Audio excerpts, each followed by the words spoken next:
सर्वांना नमस्कार। श्री गणेश क्रीडा मंडळ आयोजित या भव्य दिवस स्पर्धा अतिशय उत्साहामध्ये या ठिकाणी संपन्न होत आहेत आणि आता अंतिम सामना जो झाला दळे आणि विलिये, प्रेक्षकांना अपेक्षा होती की खूप रंगतदार सामना होईल, पण काहीशी निराशा प्रेक्षकांची नक्की झाली आहे।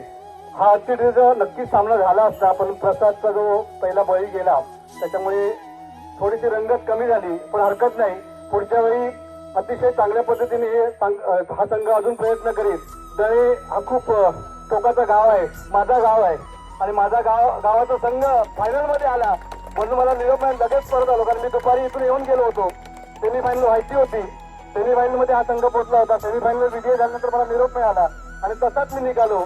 मला पण अपेक्षा होती की हा संघाने फायनल मारावी, पण हरकत नाही, आता हरलो तर पुन्हा आपण जिंकणारच आहोत। विजय संघाला खूप खूप शुभेच्छा आहेत आणि मला माझ्या कॉलेजच्या आठवणी जागे झाले, कारण मी 22 वर्षापूर्वी मी सुद्धा या ग्राउंडवर खेळलेलो आहे आणि समोरचं कलम मला आजही खुणा होते, त्या कलमावर मी सुद्धा फटके मारलेले आहेत त्यावेळी। त्यामुळे या आठवणी ताज्या झाल्या तुमच्यामुळे। धन्यवाद आणि तुमच्या संपूर्ण या टीमला माझ्याकडे शुभेच्छा आहेत। धन्यवाद।